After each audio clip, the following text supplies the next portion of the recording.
Assalamualaikum warahmatullahi wabarakatuh. Alhamdulillah wassalatu wassalamu ala Rasulillah wa ala alihi wa sahbihi wa mawala wala haula wala quwata illa billah. Rabbi israh li sadri wa yassir li amri wahlul 'uqdatan min lisani yafqahu qauli. Pemirsa Dalwa TV, sahabat Al-Kisah yang mudah-mudahan selalu diberikan keberkahan di dalam keluarganya oleh Allah, yang mudah-mudahan selalu diberikan keberkahan di dalam tijarahnya, di dalam bisnisnya, di dalam kerjanya. Diberikan juga keberkahan untuk anak-anaknya semuanya. Dijadikan keluarga yang sakinah, keluarga mawaddah, dan keluarga yang rahmah. Amin ya rabbal alamin. Ashab Al-Kisah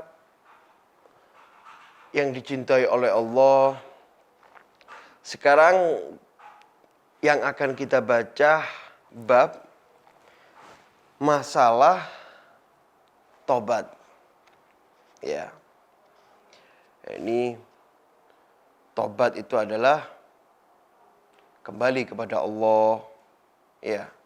Meninggalkan kejelekan-kejelekan, meninggalkan kemaksiatan, mendekatkan diri kepada Allah Subhanahu wa taala. Kapanpun kita juga harus memperbanyak tobat. Ya, memperbanyak tobat. Oleh karena itu Rasul sallallahu alaihi wasallam beliau bersabda, "Wa tubu ilallahi fa ana atubu," kata Rasul sallallahu alaihi wasallam. Ya, fa ana atubu. Bertobatlah kalian kepada Allah. Ya, sungguhnya aku bertobat juga. Sekali Rasul sallallahu alaihi wasallam masih bertobat. Sampai dikancangkan Rasulullah itu bertobat istighfar dalam satu hari, yang diriwayatkan ada yang mengatakan 70 kali, ada yang mengatakan sampai 100 kali. Setiap hari, tidak kurang dari itu. Ini sekali Rasul sallallahu alaihi wasallam. Maka siapa kita kalau kita pakai bermalas-malasan, masih nggak mau tobat, masih mau meremehkan, masih merasa diri kita orang baik, masih merasa diri kita nggak punya dosa, nggak punya kesalahan, siapa kita gitu. Karena harus banyak-banyak kita kembali kepada Allah Subhanahu wa taala dan bertobat kepada Allah Subhanahu wa taala, khususnya bagi mereka-mereka yang masih banyak berbuat dosa, bagi mereka-mereka yang masih bermaksiat kepada Allah Subhanahu wa taala. Ayo, mari cepat-cepat, kita nggak tahu umur kita, ya. Kita nggak tahu umur kita. Wa idza jaa ajaluhum la yastakhiruna sa'a wa la yastaqdimun, ya. Nggak bisa dimajukan. La yastakhiruna sa'a wa la yastaqdimun. Nggak bisa dimajuin, nggak bisa diundurin kalau udah datang umurnya. Gitu. Kita nggak tahu kapan umur kita datang. Jangan sampai ajal kita tiba, kita masih banyak dosa kita kepada Allah Subhanahu wa taala. Jangan sampai ajal kita datang, kita masih ada hutang sama orang lain. Kelarkan itu semua, hubungan sama orang lain kelarkan. Dosa kita juga kepada Allah, selalu kita minta ampun kepada Allah Subhanahu wa taala. Dan orang-orang yang mau bertobat, orang-orang yang mau kembali kepada Allah, Allah sangat cinta kepada mereka. Itulah orang-orang yang dicintai oleh Allah Subhanahu wa taala. Makanya dikatakan di dalam Al-Qur'an, "Innallaha yuhibbut tawwabina wa yuhibbul mutatahhirin." Pemirsa Dalwa TV yang dimuliakan oleh Allah, mari kita baca kisah tersebut. Fiman asallah thumma taba ilaihi. Latifah. Ruwiya annahu kana fi Bani Israel rajulun syabun. Di zaman Bani Israel ada seseorang pemuda. Abadallah ta'ala isrina sana wa asahu isrina sana. Si pemuda tadi ini udah beribadah kepada Allah 20 tahun dan dia juga bermaksiat 20 tahun. Thumma nadhara ila wajhihi fil mir'ah far'a syai' fi lihyatihi. Pada suatu hari pemuda ini berdiri di atas kaca cermin, dia ngaca. Dia lihat sudah ada ubannya di jenggotnya. Fasa'ahu dzalika, maka ketika dia melihat ubannya di jenggotnya itu, orang tersebut mulai sedih. Dia berpikir, enggak lama lagi aku hidup ini. Enggak tahu kapan aku ini, ajalku tiba. Mau sampai kapan aku bermaksiat kepada Allah? Aku sudah tua, dia katakan. Lantas, si pemuda tadi mengatakan, Fagola ilahi, ata'tuka isrina sana, wa asaituka isrina sana. Ya Allah, aku telah menyembahmu selama 20 tahun. Dan aku pun telah bermaksiat kepadamu selama 20 tahun juga. Fa'in roja'tu ilaika takbalni. Kalau umpama aku kembali kepadamu ya Allah, apakah engkau mau menerima aku?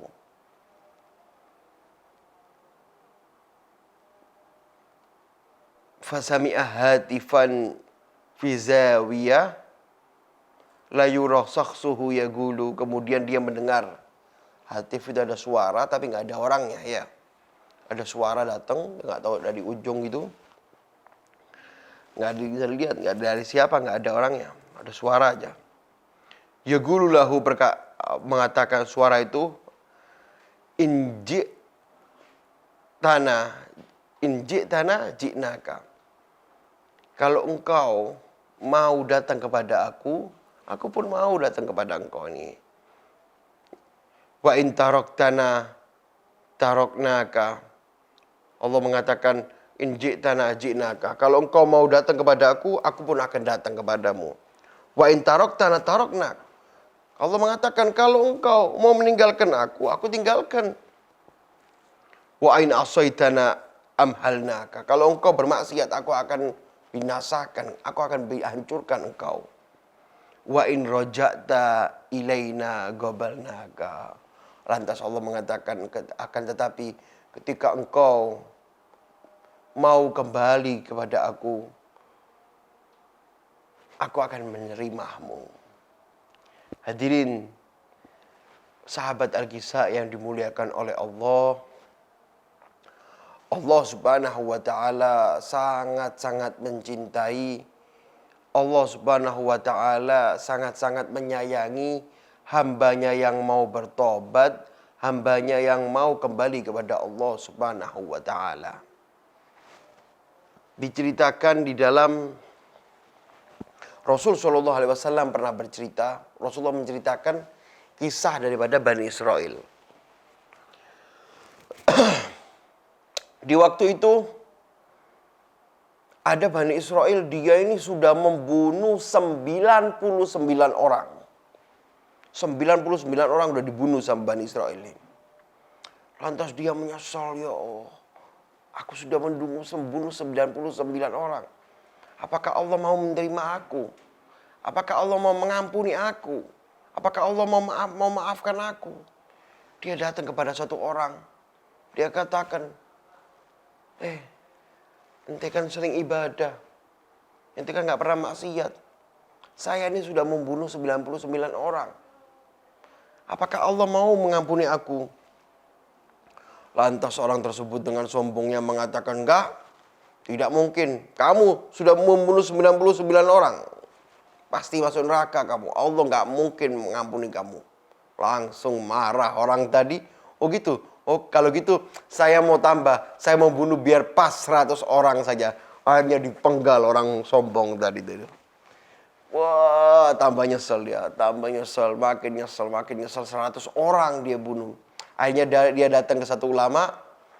Dia mengatakan apa? Kalau dia ini ingin tobat. Saya ingin tobat. Apakah Allah masih mau mengampuni aku? Apakah Allah masih mau menerima aku? Saya sudah bunuh 100 orang. Lantas ulama tadi mengatakan bisa.